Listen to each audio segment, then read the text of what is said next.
ज्ञान चैतन्य प्रसारम्। నమస్కారం, మన ధర్మం కార్యక్రమానికి స్వాగతం. ఇవాళ మన ధర్మం కార్యక్రమంలో మన ధర్మ సందేహాలను నివృత్తి చేసేందుకు మనతో పాటు ఉన్నారు ప్రముఖ ఆధ్యాత్మికవేత్త బ్రహ్మశ్రీ గడ్డమనుగు రామకృష్ణమూర్తి గారు. గురుగారు నమస్కారం. ఓం శ్రీమాత్రే నమః. గురుగారు, మౌద్గల్య మహర్షి ఈ ప్రపంచానికి అందించినటువంటి శిక్షావల్లి విద్యార్థి లోకానికి ఎలాంటి మార్గదర్శకం అవుతుంది?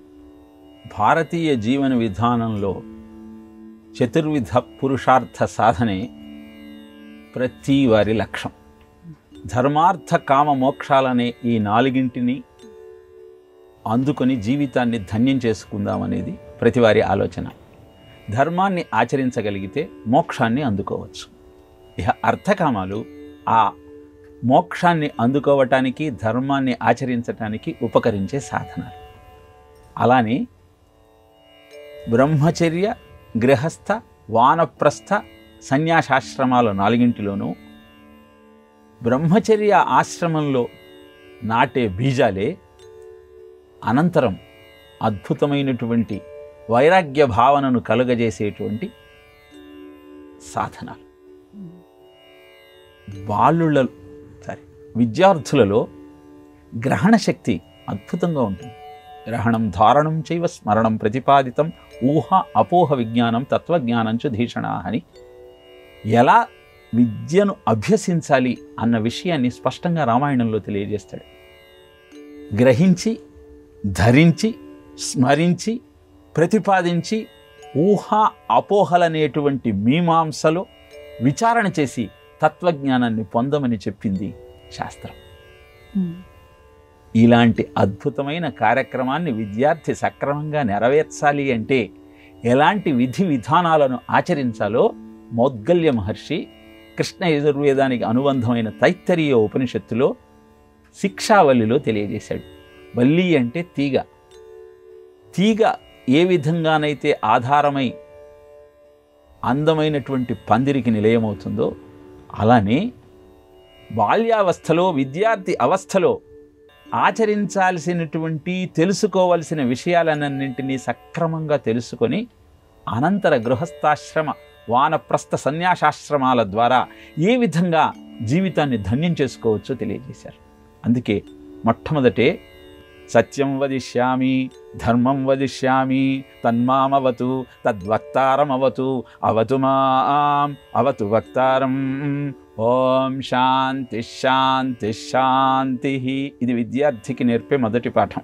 దీని అర్థము సత్యము, ధర్మము, ఋతము అయిన పరబ్రహ్మ స్వరూపం నన్ను రక్షిస్తుంది. ఎప్పుడైతే సత్య, ధర్మ, ఋతములు రక్షిస్తాయన్న భావన విద్యార్థిలో దృఢంగా ఉంటుందో అప్పుడు దాన్ని నేను రక్షించుకోవాలన్న ఆలోచన కలుగుతుంది. ఇలా ధర్మో రక్షతి రక్షిత అన్నటువంటి మౌలికమైన ప్రాథమికమైన సూత్రాన్ని మొట్టమొదట విద్యార్థి దశలోనే గమనించిన ఆ విద్యార్థి సత్యం వద, ధర్మం చర, స్వాధ్యాయాన్నా ప్రమద. సత్యం చెప్పు, ధర్మాన్ని పాటించు, చెయ్యాల్సిన నేర్చుకున్నటువంటి విజ్ఞానాన్ని ఎన్నడూ విస్మరించకు అన్నటువంటి భావనతో ముందుకు సాగుతాడు. ఇది తర్వాత నేర్పే సత్యం.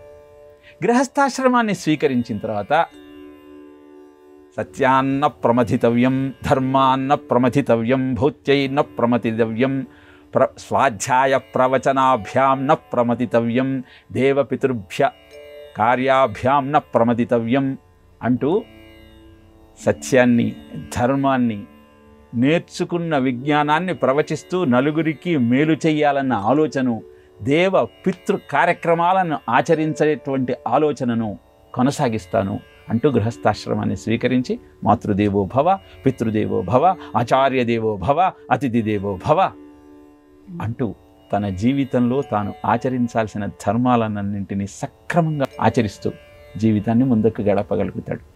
ఇలాంటి సూత్రాలన్నింటినీ శిక్షావల్లిలో నిక్షిప్తం చేసి మానవ జీవనానికి అవసరమైనటువంటి సాధన క్రమాన్ని తెలియజేశాడు మౌద్గల్య మహర్షి. ఋషులు ఇచ్చిన ఈ విజ్ఞానాన్ని మనం అర్థం చేసుకోగలిగితే, పిల్లలకు చెప్పగలిగితే వారి జీవితాలు మాతృభక్తితో, పితృభక్తితో, గురుభక్తితో, దేశభక్తితో, దైవభక్తితో ముందుకు కొనసాగుతాయి. అలాంటి అభ్యాసాన్ని పిల్లలకు అందించే ప్రయత్నం చేసే తల్లిదండ్రులు ధన్యులు. గురువుగారు, జీవుడు మళ్ళీ జన్మ జన్మల పరంపరను కొనసాగించకుండా ఉండాలి అని అంటే ఉన్నటువంటి తరుణోపాయం ఏమిటి? 84 లక్షల జీవరాశులలో జీవుడు మొట్టమొదట స్థావర జంగమాత్మకమైన ఈ జగత్తులో ఎత్తే జన్మ వృక్ష జన్మ, ఆ తర్వాత క్రిమికీటకాదులు, ఆ తర్వాత పశుపక్షాదులు, ఇలా కొనసాగుతూ 83,99,099 జన్మలు అయిన తరువాత మానవ జన్మ సిద్ధిస్తుంది. ఇంత పరంపర దాటిన తరువాత అందుకునే మానవ జన్మ ఉత్తమోత్తమైనదిగా కారణ జన్మగా అభివర్ణింపబడుతుంది. చెట్టు అందుకే తన వృక్షఛాయలో ఏ సాధు పుంగవుడైనా సరే సేద తీరితే చాలు, తన వృక్షం యొక్క పండును ఆరగిస్తే చాలు అని భావిస్తుంది. ఎందుకలా భావిస్తుంది అంటే, అలా ఏ ఉత్తమోత్తమైనటువంటి సాధు పుంగవుడైనా పండును స్వీకరించిన, ఆ వృక్షఛాయలో విశ్రమించిన, వృక్ష జన్మ నుంచి మళ్ళీ ఈ 83,99,998 జన్మలు అందుకోవాల్సిన అవసరం లేకుండా మానవ జన్మ దొరుకుతుంది. అందుకే సత్సంగము, సత్సాహిత్య స్మరణ, సజ్జీవనము అత్యంత ప్రాధాన్యత కలిగి ఉన్నాయి.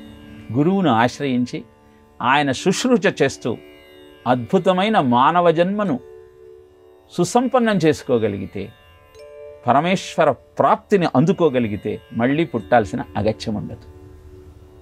ఈ సత్యము నిజమే అని చెప్పటానికి బాబాజీ మహారాజ్ ఒక అద్భుతమైన ఉదాహరణ తెలియజేశారు. ప్లేగు వ్యాధి వచ్చి ప్రపంచమంతా అతలాకుతలపోతున్న సమయంలో ఒక కుమారుడు ప్లేగు వ్యాధిగ్రస్తుడై బాధపడుతున్న వైనాన్ని చూసి తండ్రి విలపిస్తూ ఉంటాడు. ఎందుకు నాన్న బాధపడుతున్నారు అని కొడుకు ప్రశ్నిస్తే, నాకు కురువు పెట్టాల్సిన నీవు నా కనుల ముందే కనుమరుగైపోతూ ఉంటే బాధగాక మరేమిటి అని ప్రశ్నిస్తాడు. అప్పుడు ఆ కొడుకు అంటాడు, నాన్నగారు మీకు చాలాసార్లు చెప్పాను, నాకు పూర్వజన్మ స్మృతి ఉన్నది. పూర్వజన్మలో నేను ఒక తుమ్మ చెట్టును, ఒక సాధు పుంగవుడు దంతధావన కోసం నా వృక్షం యొక్క కొమ్మను పెరికి తన కార్యక్రమాన్ని నెరవేర్చుకున్నాడు. ఆ పుణ్యం కారణంగా నేను మీ ఇంట జన్మించాను. ఈ విషయం నాకు తెలుసు కనుక చిన్నతనం నుంచి గురువుల సాహచర్యంలో వారి శుశ్రూష చేస్తూ గడిపాను. అందుకే నాకు ముక్తి దొరకబోతోంది. ఇంత తక్కువ వయసులో నాకు ఆ పరమేశ్వర సాయుధ్యం దొరకబోతోంది.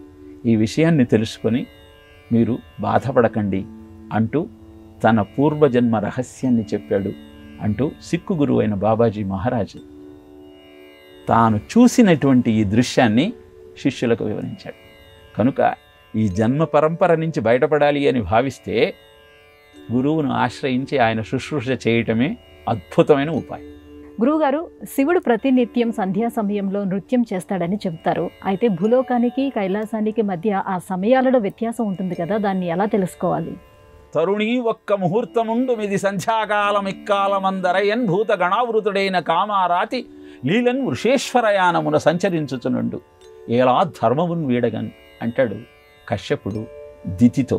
సంధ్యా సమయంలో శివారాధనకే ప్రాధాన్యత ఇవ్వాలన్న సత్యాన్ని తెలియజేస్తూ, కైలాసానికి భూమండలానికి కాలంలో వ్యత్యాసం ఉన్న సత్యం నిజమే, కానీ భగవంతుడు ఎక్కడ లేడు. అంతటా వ్యాపించి ఉన్న భగవంతుడు కైలాసంలో మాత్రమే ఆనంద తాండవం చేస్తాడు. కనుక ఆ కాల వ్యత్యాసాన్ని గమనించి మనము అలసత్వంతో ఉండాల్సిన అవసరం లేదు. సంధ్యా సమయము అటు పగలు ఇటు రాత్రి కానటువంటి ఒక ముహూర్తం.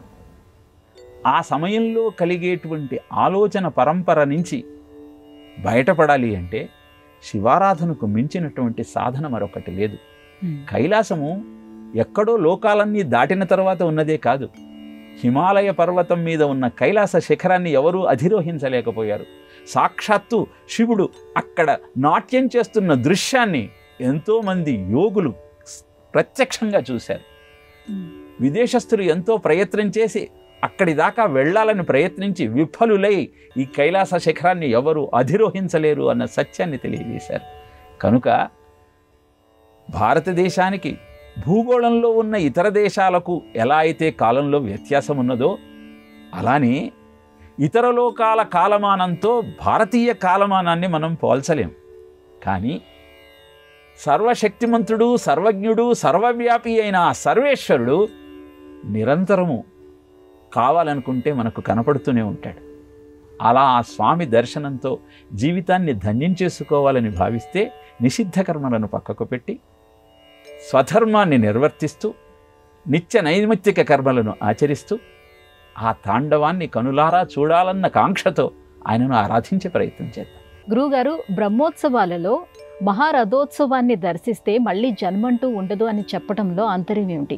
రథస్థం కేశవం దృష్ట్వా పునర్జన్మ న విద్యతే అని చెప్తారు. ఆత్మానం రథినం విద్ధి శరీరం రథమేవచ బుద్ధించ సారథం విద్ధి మనో ప్రగ్రహమేవచ అని కఠోపనిషత్తు చెప్తుంది.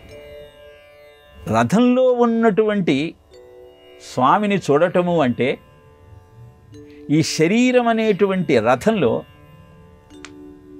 ఆత్మరథికుడైతే శరీరము రథము, బుద్ధి సారథి, నడిపే గుర్రాలను నిగ్రహించేది మనస్సు. ఆ గుర్రాలు ఇంద్రియాలైతే మనస్సు పగ్గాలై బుద్ధి సారథి అయి శరీరము రథమయ్యి లోపల ఉన్నటువంటి ఆత్మజ్యోతి రథికుడవుతాడు.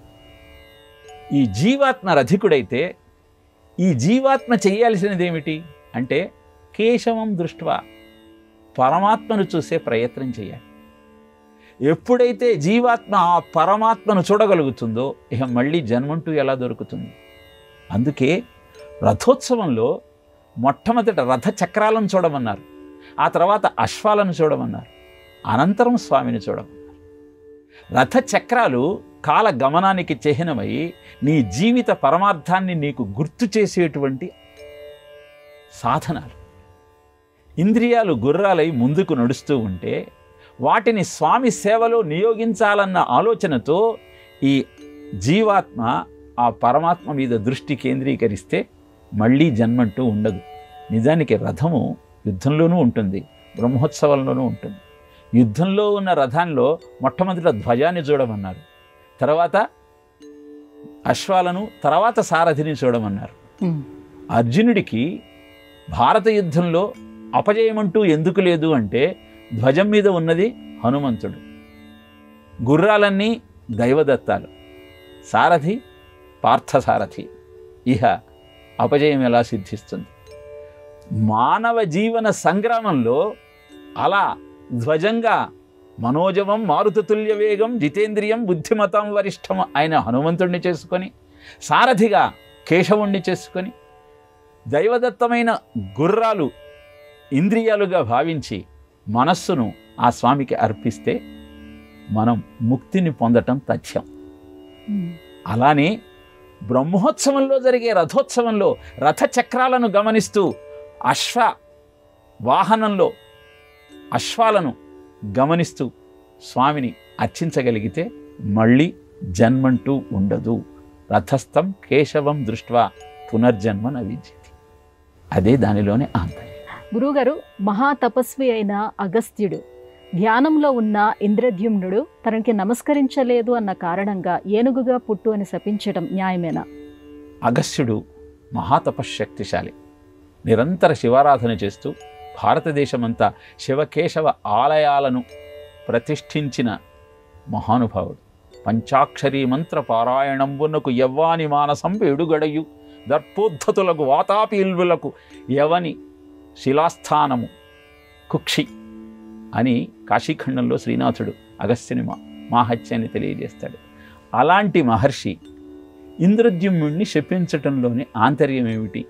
కేవలం తనకు నమస్కరించలేదన్న అహంకారంతో ఇంద్రద్యుమ్నుడిని శపించాడు అనుకుంటే మనకు గజేంద్ర మోక్షణ ఘట్టంలోని అంతరార్థం అవగతం కానట్టే.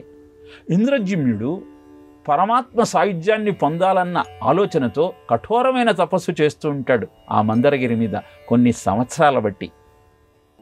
ఎంతో కాలము తపస్సు చేస్తే కానీ, ఎన్నో వేల సంవత్సరాలు తన సాధన కొనసాగిస్తే కానీ ఇంద్రద్యుమ్నుడికి ముక్తి లభించదు. మరి ప్రారబ్ధాన్నంతా తొందరగా అనుభవించాలి అంటే గజ జన్మలో ఆ ప్రారబ్ధాన్ని అనుభవించి 1000 సంవత్సరములు ముసలి నోటికి చిక్కి బాధ అనుభవించిన తరువాత తొందరగా ముక్తి లభిస్తుంది. దానికి ఒక మిష కావాలి. అందుకే తనకు నమస్కరించలేదన్న ఆలోచనతో ఆయనను శపించాడు అని మనకు తెలియజేస్తారు. కానీ నిజమైనటువంటి అంతరార్థం ఏమిటి అంటే, ఇంద్రద్యుమ్నునికి తొందరగా ముక్తి ప్రసాదించాలి అంటే, ప్రారబ్ధము అనుభవింపచేయాలి అంటే, ఏనుగు జన్మ, మొసలితో యుద్ధము, 1000 సంవత్సరాల బాధ ప్రారబ్ధాన్ని పోగొట్టి పరమాత్మ సాయుధ్యానికి చేరుస్తుంది. భగవాన్ రమణులు కూడా తన తల్లి అవసాన దశలో ఆమె హృదయం మీద శిరస్సు మీద 2 చేతులు ఉంచి కొన్ని గంటల పాటు ఉన్నారు. ఎందుకు ఇలా ఉన్నారు అని ప్రశ్నిస్తే, నా తల్లి అనుభవించాల్సిన ప్రారబ్ధాన్నంతా గ్రహించి నశింపజేసి ఆమెకు ముక్తిని ప్రసాదించాను అని చెప్పారు. ఇలా మహానుభావుల ఆలోచన ఎంతసేపు పామరులను పరమాత్మ సాయుధ్యానికి చేర్చటమే, దానికోసం తమ తపశ్శక్తిని ఉపయోగించటమే. నిజానికి కోపానికి అతీతులై ప్రజాబాహుళ్యం యొక్క మేలే ప్రయోజనంగా జీవించేటువంటి మహానుభావులే ఋషి సత్తములంతా. ఋషిపీఠమైన భారతదేశంలో త్యాగే నైకే అమృతత్వ మానసుహో అన్న ఉపనిషత్ వాక్యాన్ని జీర్ణించుకొని ఆచరిస్తూ అందరికీ మార్గదర్శకంగా తమ తపశ్శక్తిని ఉపయోగించి అనేకమైనటువంటి స్తోత్రాలను, దేవతారాధన విధానాలను అందించిన మహానుభావులు ఋషి సత్తములు. వారికి రాగద్వేషాలు ఎందుకుంటాయి? కోపం ఎందుకుంటుంది? సత్యాన్ని గుర్తించి ప్రయత్నం చేద్దాం. అద్భుతమైన జీవనాన్ని ముందుకు కొనసాగించే సాధనా క్రమానికి శ్రీకారం చూడదు. గురుగారు, శివపార్వతులకు గణేశుడు షణ్ముఖునితో పాటుగా ఇంకొక కూతురు కూడా ఉందని చెప్తారు. ఆమె పేరేమిటి? ఎందుకు శివ పరివారంలో ఆమె పేరును ప్రస్తావించరు?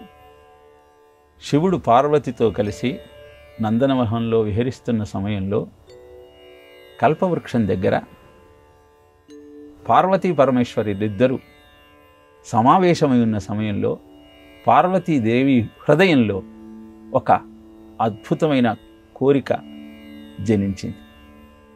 ఆ కోరికే అశోక సుందరి అన్నటువంటి స్త్రీమూర్తిగా అవతరించింది.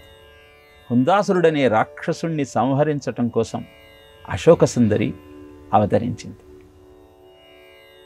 శివుడు పార్వతితో నహుషుడే ఈ అశోక సుందరికి భర్తగా లభిస్తాడు అని తెలియజేసిన నేపథ్యంలో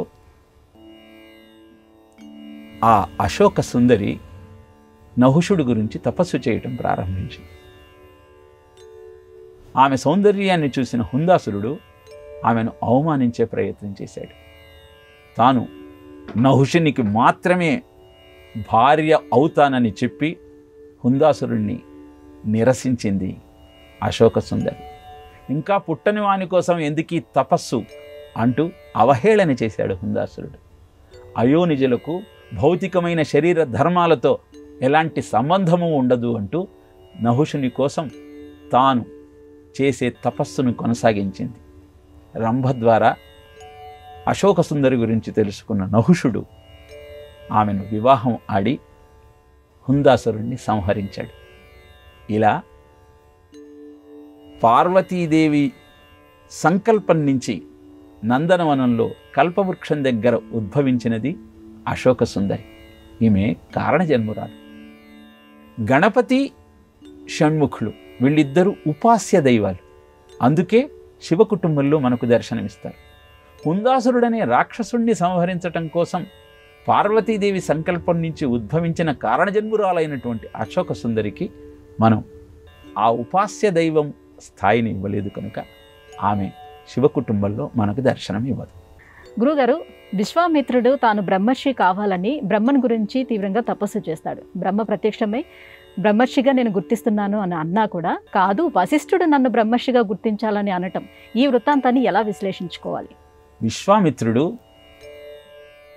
రాజుగా పరిపాలన చేసేటప్పుడు వశిష్ఠుడి దగ్గర ఉన్నటువంటి కామధేనువుని చూసి కావాలనుకున్నాడు. తన బ్రహ్మదండంతో విశ్వామిత్రుడికి బుద్ధి చెప్పిన వశిష్ఠుణ్ణి చూసి, ధిక్షత్రియ బలం బ్రహ్మతేజో బలం బలం ఏకేన బ్రహ్మదండేన సర్వాస్త్రాణి హతానిమే. ఒక్క బ్రహ్మదండంతో నా శస్త్రాస్త్రాలన్నీ నిర్వీర్యమైపోయాయని గుర్తించి కఠోరమైన తపస్సు చేసే ప్రయత్నం చేస్తాడు. మొదట తపస్సు చేస్తున్న సమయంలో మేనక ఆయన తపస్సును భగ్నం చేసి అతని లక్ష్యానికి అవరోధంగా నిలుస్తుంది. అనంతరం మళ్ళీ తపస్సు చేస్తున్నటువంటి విశ్వామిత్రుడికి రంభ అడ్డుగా వచ్చి ఆయనలో కోపాన్ని జనింపజేసి తాను శిలగా మారుతుంది. ఇలా ఒకసారి కామంతో, ఒకసారి క్రోధంతో తపస్సును వృధా చేసుకున్నటువంటి విశ్వామిత్రుడు లోభిత క్రోధితశ్చైవ తపసా చాభివర్తతే నహ్యశ్చ వృజనం కించిం దృశ్యతే సూక్ష్మవ్యథ. కామాన్ని క్రోధాన్ని జయించి కఠోరమైన తపస్సు చేస్తూ బ్రహ్మదేవుణ్ణి ప్రత్యక్షం చేసుకుంటాడు. వెంటనే కామక్రోధాలకు అతీతంగా ఉన్న విశ్వామిత్రుడి యొక్క నైజాన్ని గమనించిన బ్రహ్మదేవుడు, నువ్వు బ్రహ్మర్షివే, బ్రహ్మర్షి స్వాగతం చేస్తూ అంటాడు. మీరు కాదు నన్ను బ్రహ్మర్షి అనాల్సింది, వశిష్ఠుడు అనాలి అని తన మనసులోని కోరికను వెలుబుచ్చుతాడు విశ్వామిత్రుడు. మనకు సందేహం కలుగుతుంది, ఇన్ని సంవత్సరాలు తపస్సు చేసి కామాన్ని క్రోధాన్ని జయించాడంటున్నటువంటి విశ్వామిత్రుడికి కూడా ఇంకా వశిష్ఠుడి చేత బ్రహ్మర్షి అని పిలిపించుకోవాలన్న అహంకారం ఉన్నదాని.